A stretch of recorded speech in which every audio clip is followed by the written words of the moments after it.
She mocks you. A washed-up dad bod superhero with no superpowers. She punches you. Fuck you. She leaves you a gift, then comes back and destroys it before you can even say thank you. On paper, Invisigal is a walking red flag. She is abrasive, she is defensive, and she actively pushes the main character away at every opportunity. And yet, she's the one taking over the internet. Everyone is obsessed with Invisigal. So how did this patch pull this off? How did they take the rudest character in the lineup and trick us all into falling for her?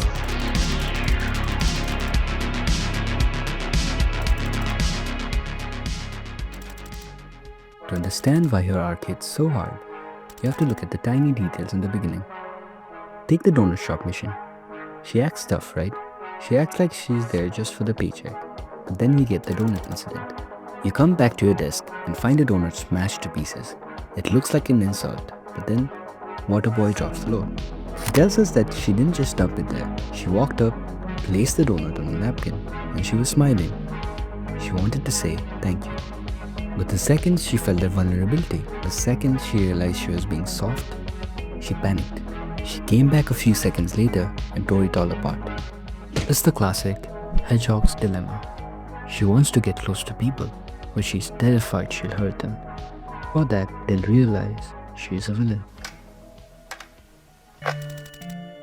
This fear is confirmed in episode 3. When Robert asks her why she's given up, she doesn't make any excuse. She just says, "Some people are born to be a hero. I'm not one of them." She genuinely believes her power invisibility makes her creepy, sneaky, bad. She hates herself, and I think that's why so many of us immediately wanted to protect her. We wanted to prove her wrong. We wanted to fix her. Episode 4 is where the wall starts to crack. If you choose the movie date, she drops the snark for 1 second to say, "This is nice." For Blonde Blazer, a date is just a Tuesday, but for Vizzy, this existing near someone without fighting is a completely new experience. And this builds up to the scene in the bar in episode 5, where she drops the line, "We all pay for who we used to be." At that time, we thought she was giving advice to Robert, but looking back, she's talking to herself. She knows she planted that bomb. She knows she betrayed the team, and she's drowning in guilt. Yet, she still chooses to reveal her real name, Courtney. Nice to meet you, Courtney. That's the moment she stops being the invisible girl and starts being a person. Which brings us to episode 6, the party. The moment that didn't just take over the internet, it fundamentally shifted the narrative. And the thing that hits me isn't just the needle drop of the song, it's the context. Think about the gameplay loop up to this point. For 10 hours, Courtney has been defined by concealment. She's in the shadows. She is mechanically and narratively invisible. Her safety relies on not being seen. So when she puts the song radio and steps into the middle of the room, this isn't just a party trick, that is a terrifying risk. She's voluntarily disabling her only defense mechanism. The irony of Invisigal is that out of everyone in the cast, she's the one most desperate to be seen.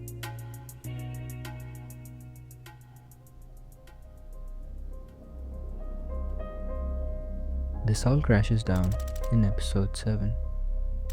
When she finally confesses to being the traitor, she says something that I think is the best line in the game. She says, "I just wanted you to look at me like you do with Blazer, even if it was just once." She isn't saying, "I want you to think I'm pretty." She is saying, "I want you to look at me like I'm a hero." She puts Blonde Blazer on this pedestal of perfection, and she thinks she belongs in the trash. That is why her romance shout feels so heavy. You aren't just flirting, you are actively helping her rewrite her entire identity. And this is exactly why episode 8 hurts as much as it does. A-Dog Studios spent 6 episodes building this fragility, making you feel special for being the only one she lets in, only to weaponize it against you in the finale.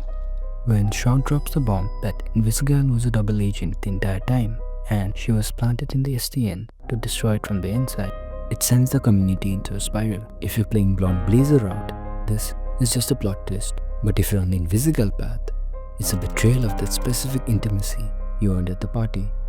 This is where the game's hidden mechanics stop being cute and start being cruel. We all thought we were playing a romance simulator, but we're actually playing a management sim. The game runs a background check on what the community calls the robot mentor counter, or the RMC.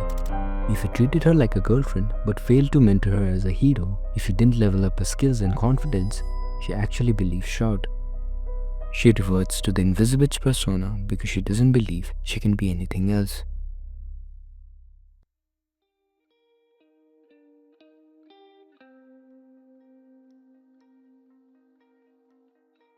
But if you put in the work, if you invested in her rehabilitation stats, she rejects the programming.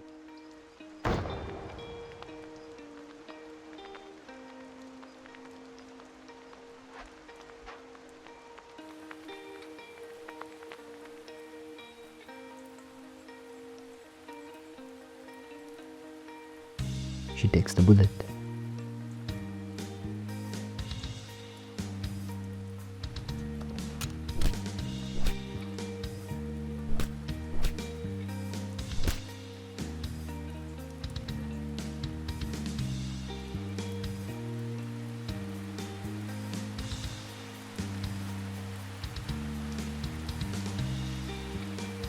And that is the final hook of the Invisigal phenomenon.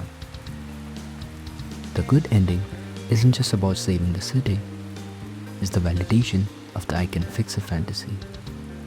The game tells you that your attention, your time, and your trust were the literal variables that rewrote her code from villain to a hero. You didn't just get the girl, you saved her soul.